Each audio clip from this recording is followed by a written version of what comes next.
Traveling the Vortex.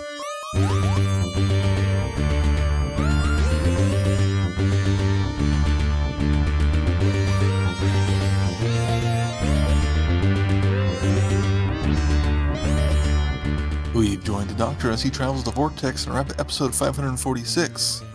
I'm Keith, call sign Great Dane 1. Well, you didn't tell me we were all going to need call signs. See how quick you are on your feet? Not. I'm Sean. Doesn't he mix that up one other time too? Springer Spaniel 1. That's right, Springer Spaniel. That was the other one. Dalmatian 1. I'm Glenn. Yeah. How are you guys doing? Oh, you're not even going to try. You're just going to leave it out there and just trail off like that. I'm Glenn. Just leave it. I did. I asked about the other one, and Keith gave it to me. Well, now you have to say it. What'd you guys do this week? We watched Quantum Mania. Oh, Finally. Oh, you finally got to see it. Finally got to see it. What'd you think? It was pretty. Oddly enough, it reminded me a lot of Strange World, as far as, both being this very flowing, organic, colorful, landscape that they find themselves in. But honestly, other than that, I was really kind of underwhelmed by it. We kind of, I don't think it was necessarily a good Ant-Man vehicle, because for the most part, he really took a back seat to the events. It was more, Janet and the Van Dynes and everything that was going on with them. And he really didn't play a big role in the story. And then when you got to the climax at the end where he does play a bigger part, it just kind of felt like, I don't know, how spoilery do we want to get? I mean, I know you guys have seen it, but we're a month out, month and a half out. Spoilers. Spoiler warning. Spoiler warning. I kind of feel like they should have killed him off. I love Paul Rudd. I love Ant-Man as a character. But the fight sequence and, the portal and all that jazz, I feel like they kind of robbed us of the weight of that moment where he could have sacrificed himself to stop Kang, and maybe that would have made Kang a little more fearsome, because we honestly, we had to go and look up the wiki page for Loki to kind of remember why Kang was supposed to be so bad, because I don't feel like they did a very good job of explaining it in the movie. And then when we were like, oh, he was the head of the TVA and this, that, and the other thing, I was like, okay. And then he really wasn't, but it kind of set up for what will come. But at the same time, this is the Kang that got exiled because of that. I don't know. And then I liked MODOK in a way. It was vastly different from the MODOK that Patton Oswalt brought to us in the goofy show. Of course. And I think that was part of the reason why they canceled that show, so that people didn't. Yeah. I mean, weren't expecting that. And I knew that, I think they knew that the way they were getting ready to do it in this movie was going to be goofy enough that I don't think they wanted to muddy any more waters, because they already were going to be on the probably warpath of those people that were upset that it wasn't like the comics. So. Right. And, honestly, it kind of worked for me, because MODOK being, I mean, when you look at it, it's like, well, he's a floating head in a chair, but he's also this kind of tech genius, but he's not really, because all he does is put his name on other people's work. Well, man, that is Darren, left, right, and center. That's all over him.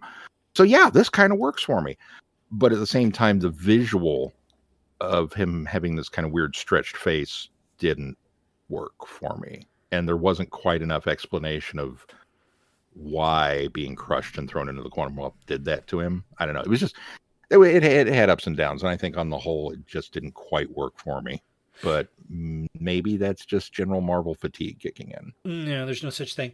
The no, I assure you there is. Listen to the Five is Fangirls podcast that I guested on, and Chrissy puts it so eloquently why that's not a thing. But that being said, I kind of see your point of the Scotland death thing. I personally don't think it was necessary.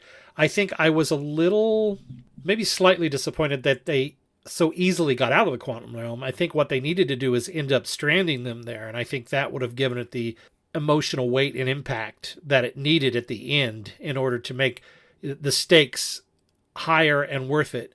I don't know that they needed to kill him, and I think that ultimately, I think the reason why they're keeping him around is because they've lost so many.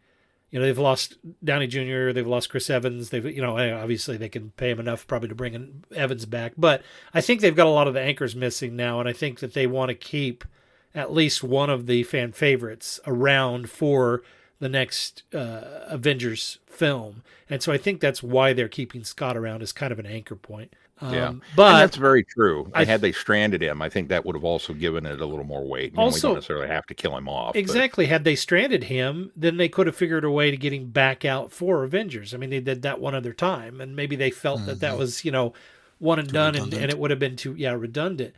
But no, I think they could have stranded him there.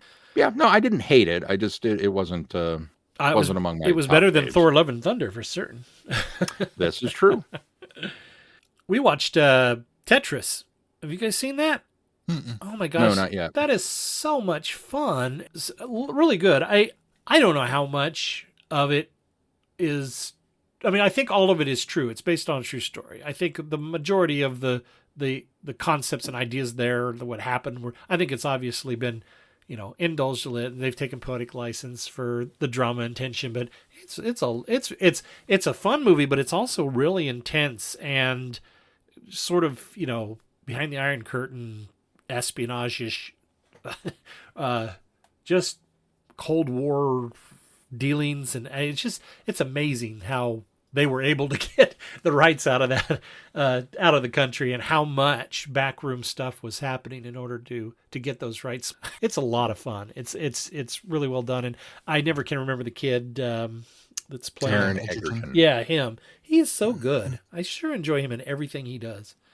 And then I watched the cameo fest of the 6th episode of Mandalorian with Jack Black, Lizzo, and Doc Brown. Yep. Who's not in it enough. Anyway, Keith, did you watch or read anything? I didn't, but we did make it out to see the Banksyland exhibit in Kansas City over the weekend. Ooh, and how was that? It was really cool. I don't know a whole lot about him. Of course, that's purposeful. And haven't seen a whole lot of his art, but what was there was really cool.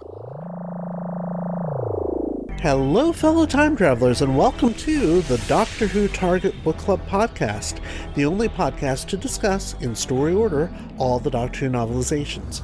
My name is Tony Whitt, and every 2 weeks or so, I'm joined by a 2 to 3 person discussion panel, including our so-called expert who's been a Who fan since 1979.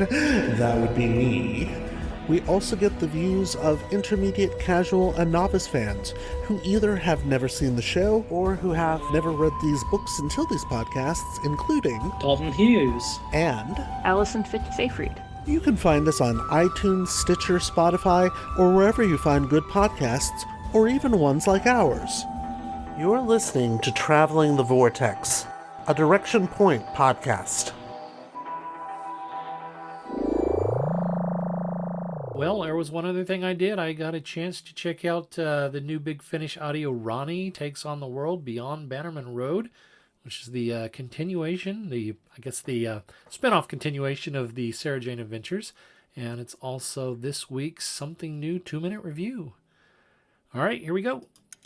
All right, life on Bannerman Road was always the adventure for Rani Chandra and her friends, a childhood of mystery and wonder, of meeting aliens, time travelers, lost princes, intergalactic robots, and so much more, all along with Sarah Jane Smith. Sarah Jane is gone, childhood ends, everyone grows up eventually, but the story doesn't stop there. When Rani and Clyde are reunited, adventure finds them once again ready and waiting to take on the world. This box set is so good, and I think that what I really like about this is it takes the next step of, this is 15 years later. This is 15 years after the Sarah Jane Adventures, and Sarah's gone, and Ronnie's reluctantly sort of stepping into the role, the shoes that she left. And I like that there's this element of the Sarah Jane Adventure stories in the way that the stories are told, or even sort of the monsters that they face. But there's almost a lifted maturity level of these, which I think works so well, especially since these characters are 15 years older. Angela Mahendra does such a good job. She, of course, is in each of these stories. Mina Anwar is only in the middle story, which is just Rani and Gita. And then, of course, Daniel Anthony, who played Clyde, he is in the bookends of the stories. So lots of twists and turns and surprises. Ultimately, everything kind of culminates and comes together. There is a through thread at the end, so make sure you listen to all of them. But overall, it's a great continuation of the Sarah Jane Adventures, and it's really enjoyable to be revisiting these characters once again. And there you go. That's my 2-minute, it's something new, 2-minute review. Nice. Yeah, I was able to listen to the first 2 episodes in the box set and wholeheartedly agree. I really, really liked the first episode, and even got a little verklempt a couple of times when they're talking about Sarah Jane, and because they're carrying on from the lockdown Farewell Sarah Jane Smith story that they had done.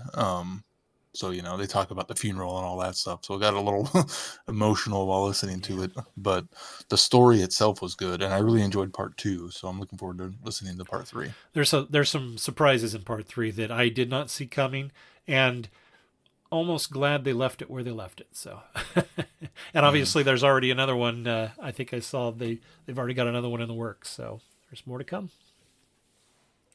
I can't wait to listen to it.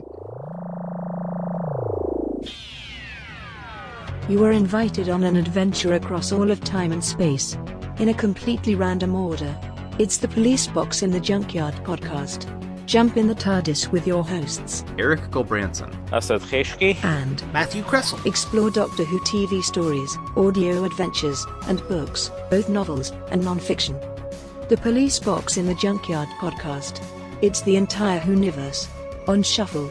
The Police Box in the Junkyard podcast is a member of the Direction Point Network and is available about once a month wherever you find your podcasts. You are listening to Traveling the Vortex. All right, well, let's talk about some news. Yeah, it was announced this week that Murray Gold is returning to give us his score for the new series. Is anyone surprised? No. When I hadn't seen this until Sean sent us the link the other day when they announced it, and I was a little underwhelmed, not by the fact that I don't care that much about Murray Gold, because I do. I think he's done some terrific stuff, although I do think that the last few seasons of Doctor Who, I don't think the music was inventive, and it almost felt like he was dialing it in a little bit, because there are some early seasons that there's some really great themes in there, and they're just ones that you remember and go to all the time. And I can't remember any particular ones from the last 3 seasons that he did that just stand out in my head. So I think that was sort of waning, and that was part of the reason that he went away. But it wasn't even so much the fact that it wasn't even that. It was more of I almost felt like I expected this to be the news. I mean, they were bringing everybody back from the Russell T. Davies era. So I kind of expected that this would be one of those guys that would come along as well.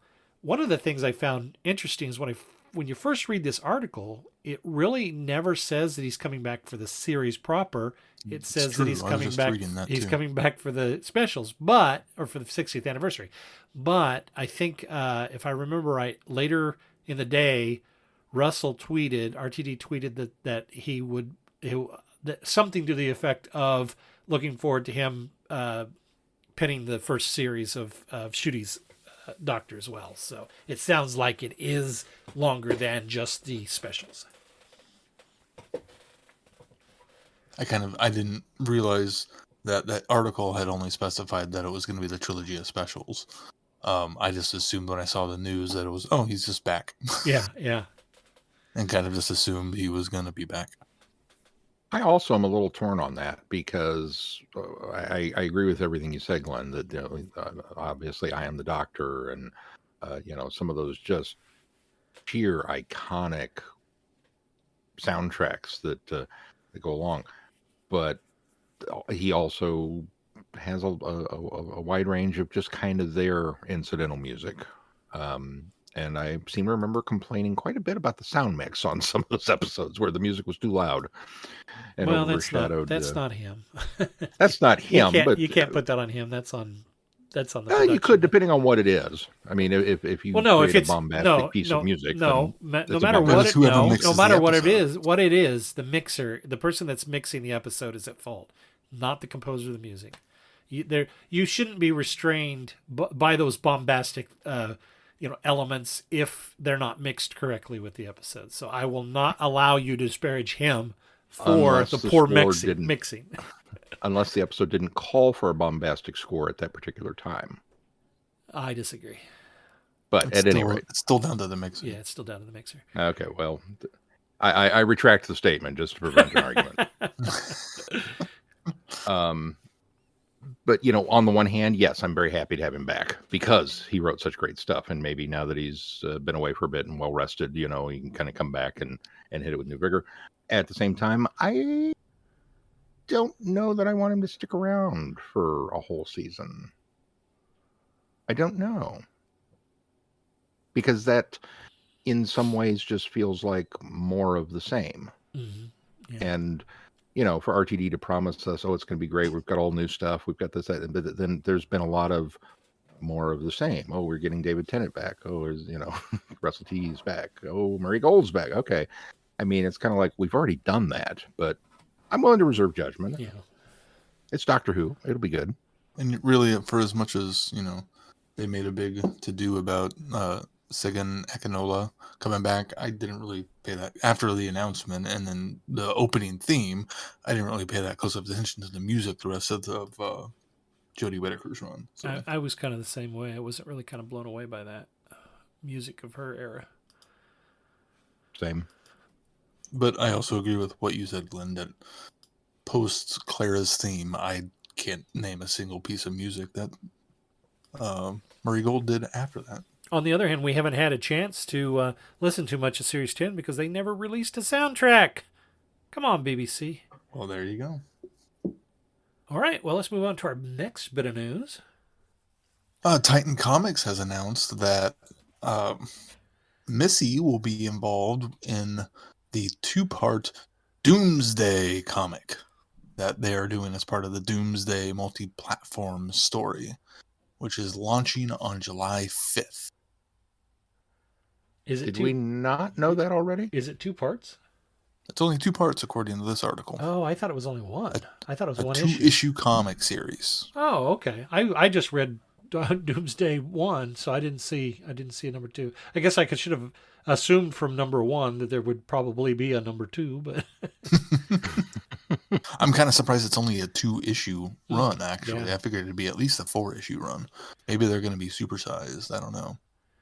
And this is our first Doomsday release, I believe. When it comes is out. this July 5th? Is that going to be, well, as far as we know, that's our first release. Yeah. It's the first announced release. Yeah, I was going to say something could sneak in. I guess I meant chronologically. This is definitely our first announced release. Yeah. Or officially announced release. But I suppose something could pop up that ends up before July 5th, but it looks like maybe July 5th will be the first kind of launching everything off with the Titan comic, which is kind of what they did with the Time Lord Victorious event as well. They started there with the comic. Yeah. It's exciting. They don't say much about Doom herself, and it makes me a little worried that they have to use Missy to Missy returns for Titan Comics and Doomsday, and I think, well, okay, maybe because we already got the big announcement that Doomsday is coming, maybe this is they needed something else. Yeah, they needed something new, and hey, and by the way, Missy's going to be in one of these as well, so I just hope it doesn't come down to we're stunt casting in order to make this thing more interesting too. Well, Titan did a good job with their Missy writing previously, so no, absolutely, absolutely. I'm willing to let it slide because they did such a good job before. Who did it say is writing this one? Oh, it's Jody Houser. Jody Houser. Yeah. Okay. Well, it's in good hands for sure. It just went up in my estimation. Yeah, absolutely. All right. Well, that's exciting. I'm looking forward to that, and I'll make sure that Sean gets that on our schedule. Oh, and one more piece of news. Doctor Who Worlds Apart, and that's the TCG game, the online one that we talked a little bit about last weekend. I was able to sit in on their Q&A this morning. They had a live streaming Q&A on YouTube this morning. And for the most part, was just here and there some questions. You were able to ask some mechanics of the game, some of the new cards that were coming out, how legacy cards worked, so on and so forth. But one of the things that I got out of this morning that they were able to announce was that there is a mobile version of the game coming, so you will not be tied to your computer in order to play this. If you have the app that presumably is coming soon, you'll be able to play your Star Wars TCG Worlds Apart cards on the mobile app as well. So pretty interesting news there, and sounds like that's coming along even more so.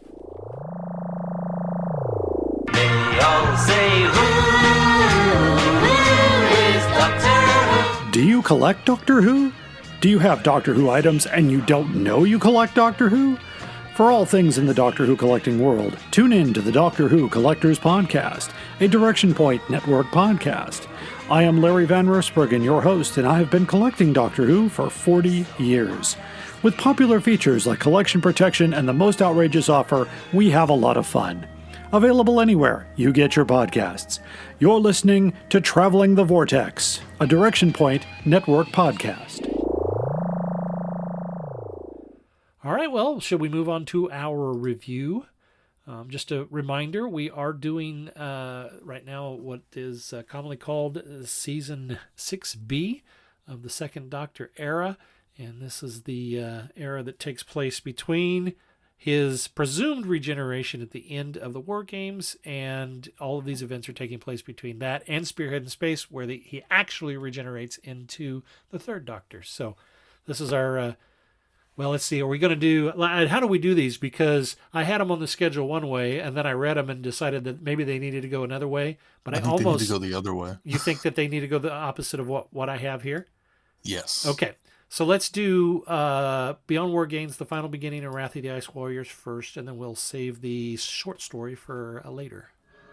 From Big Finish Productions, Doctor Who, The Second Doctor Adventures, Beyond War Games. You have been content merely to observe the evil in the galaxy. I have been fighting against it. Jamie, sorry, don't forget me. I just got trapped here, like you. Hello? Oh! Who are you? Oh! What a big gun you've got! I see. You mean I'll cease to exist? As you are now. Are you or are you not the doctor that I met during the Yeti business? Is this your ship? Well, no, I suppose not. This planet was slap bang in the middle of our warp conduit. Curious. You're telling me. I'm not James Bond, you know. Where is your communication device?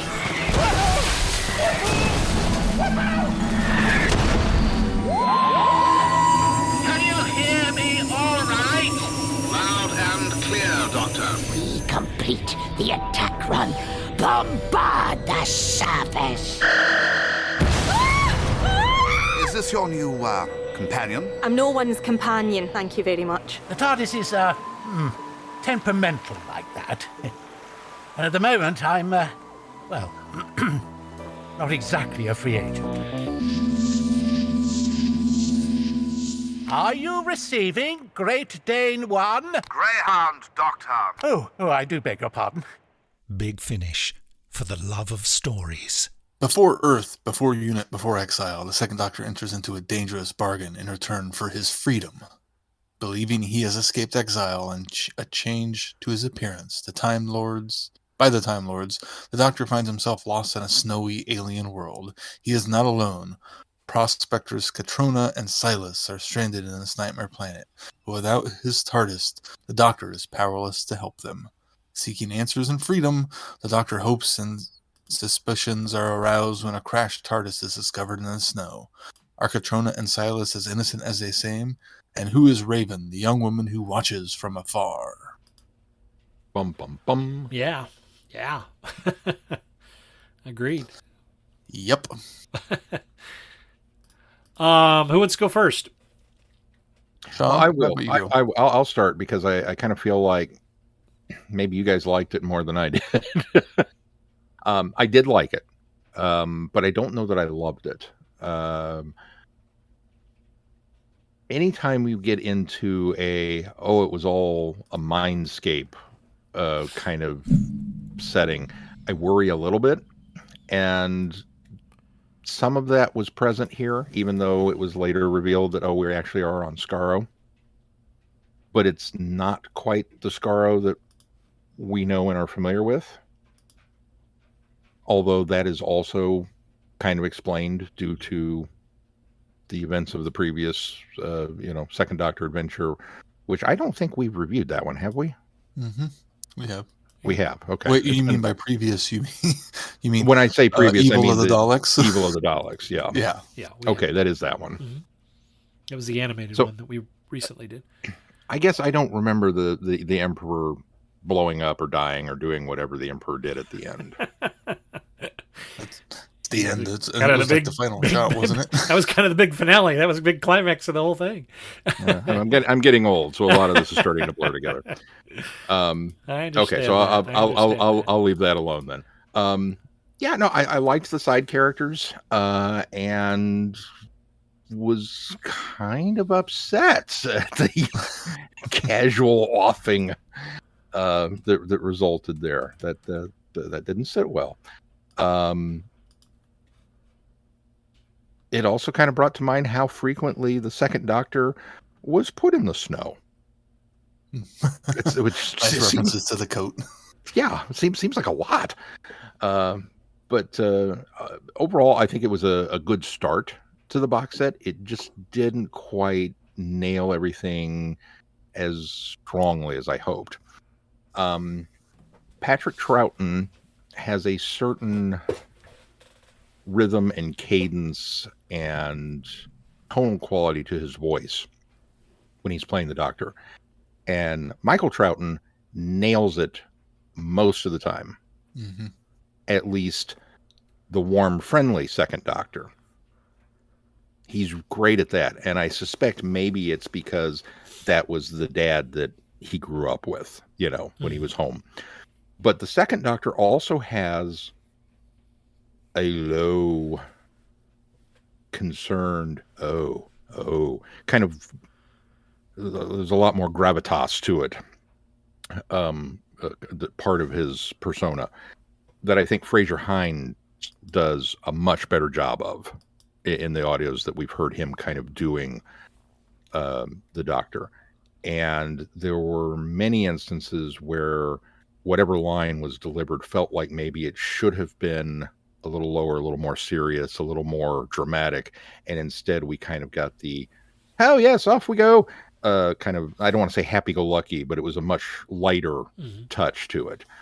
So that pulled me in and out of the story a little bit. But beyond that, I think he nailed it, personality-wise. I thought his anger at the Time Lords over Silas at the end, I thought that captured the Troughton-esque fairly well. Yeah, and I think it's because the Second Doctor tends to, his voice goes up when he's angry because he starts talking faster, and so the pitch changes a little bit there. But yeah, I would agree with you, Sean. I think that I think the cadence and I think the cadence and the rhythm of his Second Doctor works really well. I would agree. Tonally, it's just slightly off most of the time, except for I think, and it may just be me getting used to the character, but I think by the second box set I didn't notice it anymore.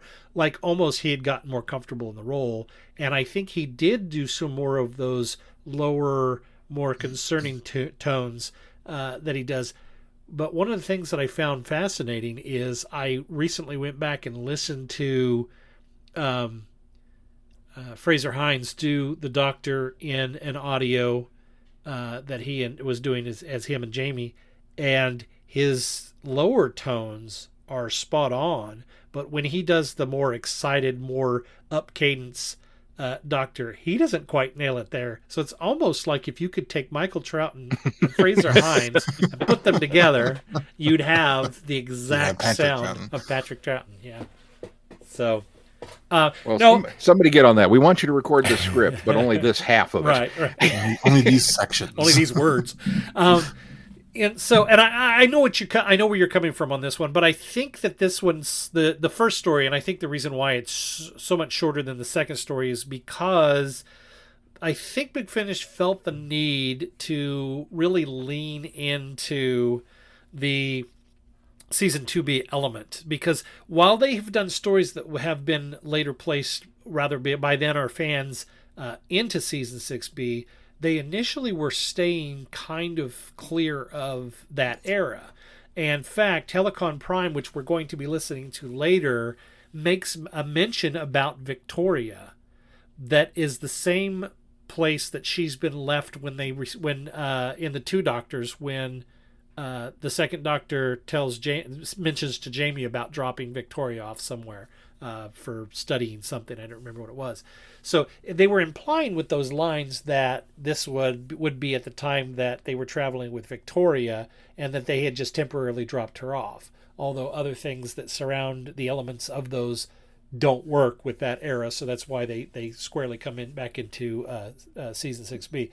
But I think this was Big Finish's leaning into, and the reason why, and we're going to get to it here at the end, or towards the end of this episode, but I think the reason why I went back and forth on swapping this story with the other story that we're going to review, the short story that we're going to review, is I kind of feel like one works better than the other, but I think I kind of need to wait till we talk about the short story before we get to that.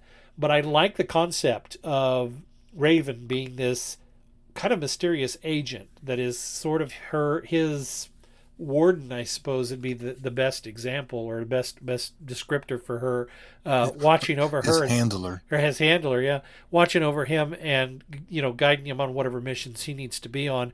Although it's not made clear once we get to this next one why the Time Lord sent him, unless you guys picked up on something that I didn't. It wasn't really clear as to why he ended up in this next one, other than this is, as Nicholas Courtney says in the behind-the-scenes stuff, this was just the best way to do basically the Second Doctor Adventures. When they decided they wanted to do Second Doctor Adventures, this was a good place to put it, because you kind of have a clean slate in a way.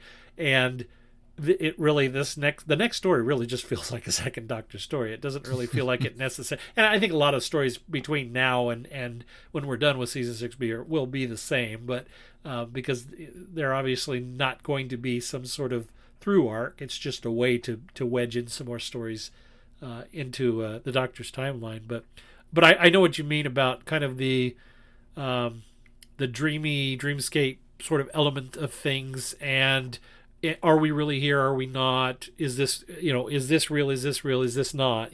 I kind of understand what you meant. I enjoyed it. I thought it was really good, and I think it does a nice job of framing where the Doctor is and what his predicament is now that he is in between exile and regeneration. I liked all the season 6B stuff of this story, and I liked Silas, and I liked Katrona, and I liked all of, the mystery of him trying to figure out what's going on, and how he escaped, so now he's got to get out of here, and all of that stuff I really liked. And then the Daleks become involved, and they don't do anything. There's no exploration of how are the Daleks coming back. They just are.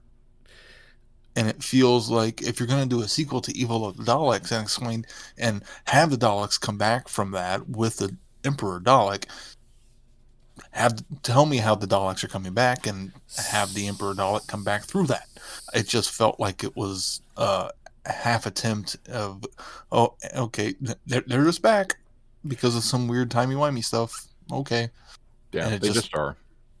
I wanted more from that aspect of the story. Everything else I thought was fantastic. So I hope I'm right with this assumption, but I think that maybe that was purposefully done, because I wonder if maybe we're going to get more. Based on the post-credit scene, it seems like it. Well, yes. Yeah, and I think that they feel like they're going to do more with the Emperor Dalek and the Daleks, and I think that the writers and Big Finish sort of feel like they need to maybe connect some dots between the Daleks that we get later in the series and these Daleks, because there's really kind of this weird gray area that there's been books, in fact, About Time tries to explain some of the inconsistencies and things that are happening, but I think maybe they're going to try to kind of connect the dots and fill in some of the inconsistencies in the Dalek stories from the first three Doctors eras, and sort of make them work maybe a little better without having to hand wave and do some timey-wimey. I hope that's where we're going with it. And like you said, from the cliffhanger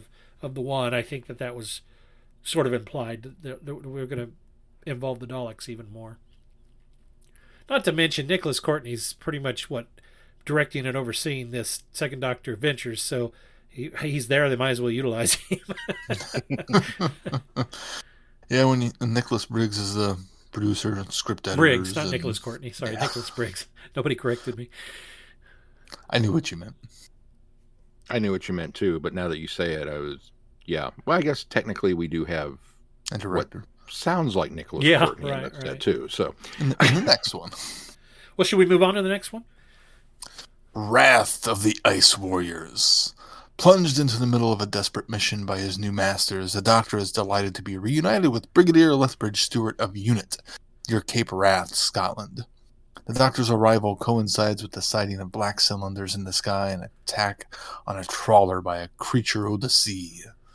The Doctor quickly realizes he's dealing with ice warriors and investigates with the help of the Brigadier and local crofter, Sheena Flynn. With a space fleet lurking in the vicinity of Jupiter, the Doctor believes the Martians are planning a new invasion of Earth. But who is the true enemy? Bum, bum, bum. Yep. I really liked this one. I liked this one specifically because they've nailed a Second Doctor adventure, in my opinion. It's certainly not Base Under Siege, which would have made it really feel like a Second Doctor story. But it's a Second Doctor story, but with modern sensibilities. Yeah, too. Exactly. No, you're absolutely right. I think the inclusion of the Brigadier is just wonderful. I think what is missing from the Second Doctor's era is more Brigadier, because I really enjoy the Second Doctor and Lethbridge Stewart together. I think that they work off of each other, I think, even better than the Third Doctor and the Brigadier do. And so it's always they almost get along better. Yeah, and it's almost it's enjoyable. Well, and I think it's because the Brigadier, I think, feels like he has more authority or control over this incarnation of the Doctor than he does the third incarnation of the Doctor. I think they go to loggerheads more than these two, but it's more because the Second Doctor sort of makes the Brigadier think he's in charge or think he's coming up with, solutions and so I think that's what works so well in their dynamic. But I have to ask, I'm sure nobody else thought this, but when at the beginning of this thing, when there's something coming up out of the sea and they're pulling it up with this trawler, my initial thought was, oh good, they've brought back the Merca. And then it occurred to me that no, that's the Silurians and the Sea Devils. That is not Ice Warriors. I've completely cross species here, but I got so excited that we were going to get into the Merca story, and it wasn't. But I did not think that at all. I did not think Merca. I did think Sea Devil. I don't know why. Just water. Okay, yeah. We're totally doing Sea Devil, and then I had to remind myself, no, it's an Ice Warrior story, and we know that from the title. So their names in the title. I'm pretty sure the Ice Warriors are going to be in this one. Yeah. It's kind of like if your story says of the Daleks, I'm going to go out on a limb. I bet the Daleks are in it. Yep. Yeah. No, I think, especially building off what I remember my first Patrick Troughton experience being was the Five Doctors. that was the first time I kind of became aware that there was Who before Who being introduced to Tom Baker. And so seeing Patrick Troughton and how warm and friendly he is with the Brigadier, and they're just the Brig is so grateful to see him, and Troughton really leans into that, and they just have this absolute wonderful rapport. And then you go through the Patrick Troughton era, and you discover, nope, there was only two, and it just seems like, really, there had to have been more there. So I love the fact that this takes that leap and brings them back together again. And I absolutely agree that the second Doctor gets along with Lethbridge Stewart much better than the third Doctor. And I don't know if that's because of the time frame and that Lethbridge isn't quite as mired in the inner workings of creating UNIT and being stuck with all the weirdness and then getting the Doctor there. Yeah. Hello? Yeah. Oh, okay. I thought maybe I'd lost you there for a minute. There was a weird noise on my end. Or if it's because the third Doctor just kind of, he's still salty about being stranded, and he's trying to make the best of a bad situation. And Lethbridge Stewart is here. Oh, all right. But personality-wise, the second Doctor very much seems to genuinely like Lethbridge Stewart, whereas the third Doctor seems to just kind of tolerate him. Yeah. And they have that cantankerous relationship. So I love the fact that we got more, and I hope we get more adventures set, like this, where he gets to come back and do some more stuff with him. Well, and for the most part, the second Doctor's still a free agent as far as the unit goes. But once he's stranded on Earth and he sort of becomes scientific advisor, he's on the payroll. So suddenly it's not a free agency anymore. Well, and he's still bristling from, pushing back against authority after being forced to be stranded and have his appearance changed. So the third Doctor is, not being as friendly with the Brigadier makes sense because he doesn't want to be there. He's mad at authority for doing this to him, and so he's going to take it out on the authority around him, which is the Brigadier. Yeah. Right. And the second Doctor doesn't have that, so we get a nice friendship between the two of them. Did anybody suspect the gal, Sheena Flynn? Did anybody suspect that she was in cahoots with? I do like the fact that the one Ice Warrior you think is the bad guy is not the bad guy. Yeah, that was a bit of a turn, which I enjoyed. But for some reason, I had the Sheena Flynn, the way that she was acting around, wanting to be everywhere and placing herself in every situation. Something rubbed me the wrong way, so that I wasn't quite surprised when the Doctor reveals that that's the reason why she had gotten the coordinates and had them read and to write them down, or had him write them down so that she could take them to different coordinates. When he reveals that, I thought, aha, okay, well, I sort of saw that coming, but maybe that was just me. I don't know. No, as with the Doctor, when he saw the pictures of the sketch drawings, I started suspecting her that something wasn't quite right, and that there was something going on with her. So I picked up on it too. I did not. Maybe just because I really liked Sheena as a character. But I didn't, when the turn happened, I wasn't surprised. Maybe a little disappointed. Yeah. Oh, you are the bad guy. Okay. But she was kind of an unwitting participant in it, so well, in the end, all was forgiven. I like where they went with her. Yeah, exactly. It's one of those characters that you can be sympathetic for, because she did think. Ultimately, she thought she was doing the right thing. She thought she was helping, she said she'd worked with refugees, back in her past, and this is what this felt like. And she completely believed that they were going to go to, some sort of authority and try to seek refuge, so.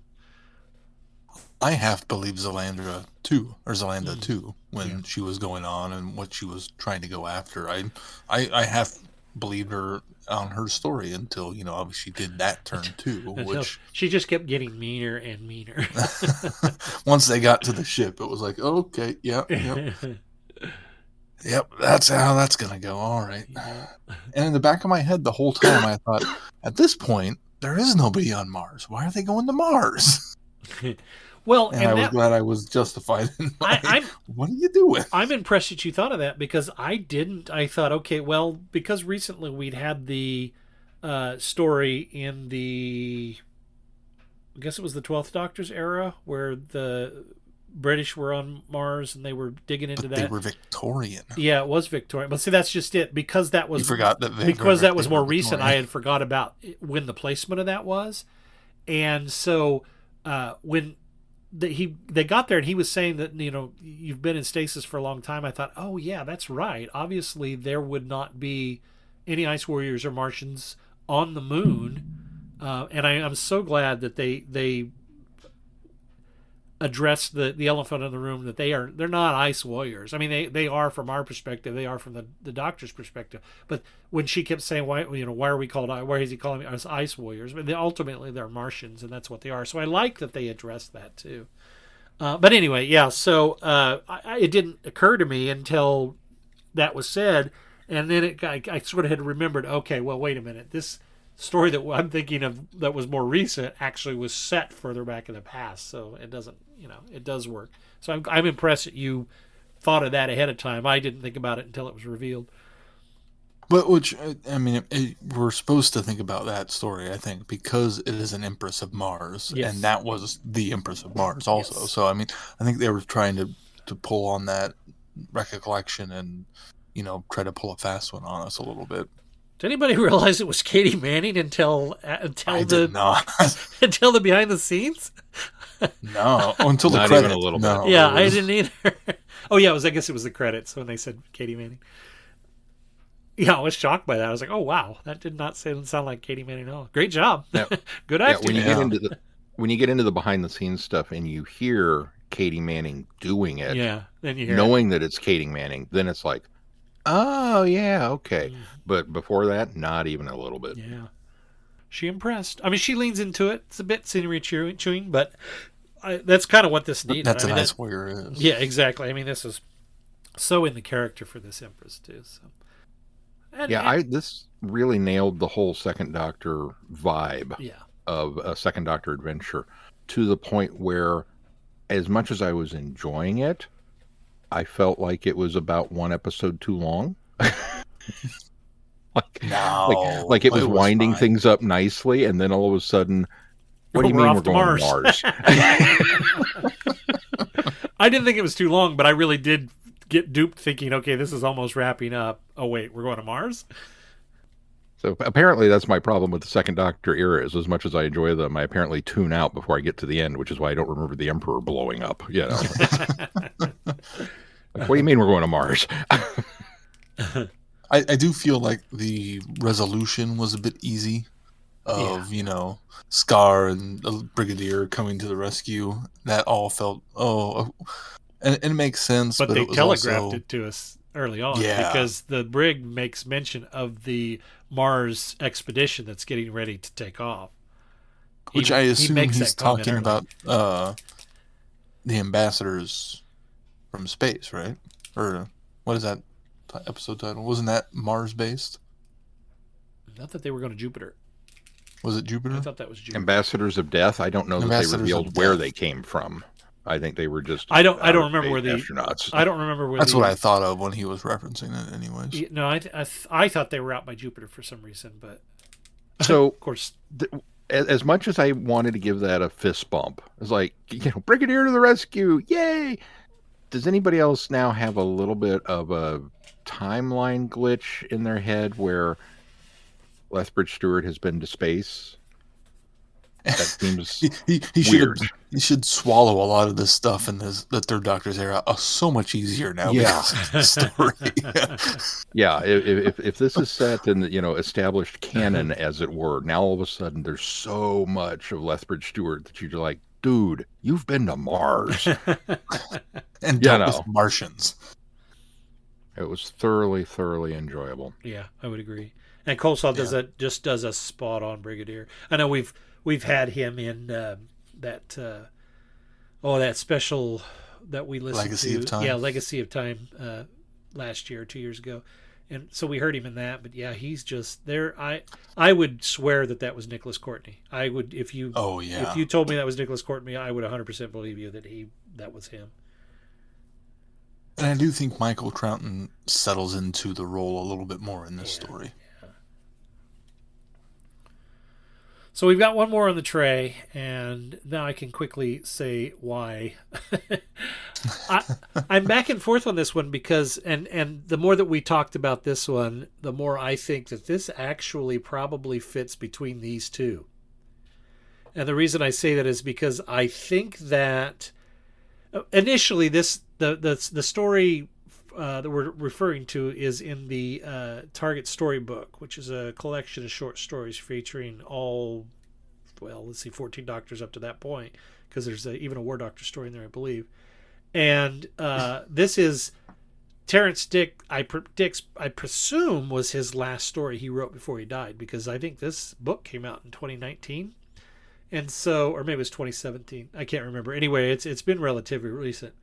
And he wrote this story. And of course, Terrance Dicks was the first one to acknowledge the official group or core of Doctor Who people, was the first one to acknowledge that Season 6B was a thing. So much so that the BBC dedicated a webpage to it, which you could still find to this day. But anyway, so he, I think, was attempting to even more clarify how this works. And I really like the idea of the Doctor being sent on these missions and essentially coming back and having completely forgot that he had made a deal and had been doing this before. And the revelation at the end of this where, he's made a deal, okay, but just one time. I'll do this one time for you. And of course, not realizing that he's already done this dozens of more times. I almost feel like this sort of fits in the middle here, and I can almost rectify that each time, although this isn't going to be the case, but I have I like each time he doesn't remember who Raven is. And I would love that if they could be able to do that with this Second Doctor series, it would be very clever, but I don't see them doing this. But I could easily imagine that being the case where he's continually going back and making this deal to do one mission for him. What I don't like about it is I don't like dipping back in the well of the war chief again. And it almost seemed unnecessary to bring the warlord back. I thought it almost felt unnecessarily to do that. But as Jamie, listener to the show, Jamie reminded me, and I forgot to bring this up when we were talking about war games. The warlords actually make another appearance, and the war chief make another appearance in one of the Time Worm stories, the one that I think Revelation, Time Worm Revelation, where it's the one that Terrance Dicks wrote, and so they show back up in that, and their mechanicians cause the Nazis to actually invade Britain at the time. It's a really good book. Of the Time Worm series, that's definitely the best book of those. But anyway, then again, Terrance Dicks, so he has an affinity for the warlords. That part I think was completely unnecessary, but I think to frame the idea of how these missions work for Season 6B, I think that was a clever idea. The clever idea of it is it can fit anywhere you want it to. Yes. Because he doesn't remember the previous missions or the future missions that he's going to do, you can slip the story anywhere you want. So the fact that he made it so that they kept wiping his memory every time is really clever. So he could do a bunch of missions with Raven and then be sent off to this guy and have his memory wiped of Raven in those missions and go on who knows how many, and then go on to the next thing. Well, I suppose that's true, because he doesn't necessarily have to have his memory wiped between each mission. He could have he goes off with Raven and has these set of adventures, and then anything that doesn't work with the Second Doctor adventures that doesn't quite match up, you always have this story as your reference point as to why he doesn't remember, a story that maybe somebody had forgot to connect. So I kind of like that idea. Yeah, that's a good point. Yeah, he just had a memory wipe in between this one and that one to explain it away. Yeah, that's it's good. The ultimate canon fix. Good thought, Keith. Thank you, Terrance. Yes. Thank you, Uncle Terrance. Uncle Terrance. and it's. I was going to say the warlord aspect of it. I kind of agree with you that it felt unnecessary. Of course, I didn't think the warlord lived after what they did, but obviously, sorry. Go ahead. Well, the warlord didn't. I'm going to revisit. Or the war chief. This is the war chief. Yeah, this is the warlord. The war chief is the one we presume got away. That Sean has always thinks is the master. Yeah, has always conceded that it was the master. The warlord was the guy with the round speckles that they did dematerialize, presumably. Although that's the catch of this story is that they only thought that they did. He was intercepted by his own people and rescued, and I think if I remember right, it's been a while since I've read the Time Worm book, but I think that was sort of the same premise there as well, is that he had been received right before he was, I guess, wiped from time or existence or whatever they do to him. So you're right. That is the events that happen in the war games. We see that on screen. He fades out of existence, and so having the warlord come back for this story felt a little unnecessary when they could have had anybody else. The war chief? A threat to chief. Bring the war chief back. That's the one you left ambiguous. The threat to Karn could have easily been the war chief, because he might, especially if he thinks, the sacred flame is essential for regeneration, he could go and try to, take control of the sacred flame in order to rule Gallifrey. I mean, that would be It's very much in the Master's MO too. Yeah, I mean, there's a lot of different avenues he could have taken. Of course, it could have potentially needed to be a longer story at that point, but that's all right. Yeah. I enjoyed what he wrote and would have liked it a little bit more, actually. Yeah, I agree. What's funny with this is reading it. The framing device is cool. The story within the framing device is a little weak for the aforementioned reasons. And I had kind of made up my mind after finishing it that, well, this isn't canon. This is not going to be part of my head canon. I don't need this story to work. But it's Terrance Dicks. And so automatically it gets a little more street cred than maybe it should. Because, it's Uncle Terrance. And if he says it, well, you got to kind of go with it. And so I like the way that you've retconned it for me, that, this is just the in-between zip and done. Yeah. Okay, I can live with that. Good job, Keith. Well, Terrance did it for us. I mean, it's all written on the page. Yeah, but I just pointed it out. Sean and I both read it, and so well done pointing it out for us, I suppose. All right. Well, anything else on this story? There's not much to say about it. I mean, it's just a quick 8-page story, and really the framing around it, I think, is what's clever about it. The warlord is incidental in my opinion, but I like the bookends of the story. I think is very clever. It did make me wonder about the time frame of Karn. Like, was Morbius there somewhere? I sort of wondered too, because Morbius. This could have, of course, he was living in, what was the guy that was Solomon. Him? Yeah, Solomon was. They were kind of living in Hermitage there for a while before the Doctor shows maybe up. So Solomon hadn't shown up yet. Yeah, that's possible too. Yeah. Maybe Solomon was running an Airbnb before his thoughts turned to evil genetics and head transplants. Maybe so. I'm surprised there's not more stories where they are threatening. We've had 2 in the last 2 months, but I'm surprised we haven't had more stories where they're threatening the eternal flame. Yeah. It is kind of ironic that we've now had 2 in as many months. Man, if I had a nickel for every time somebody went after the sacred flame, I'd have a pair of nickels. But it's odd that it's happened twice.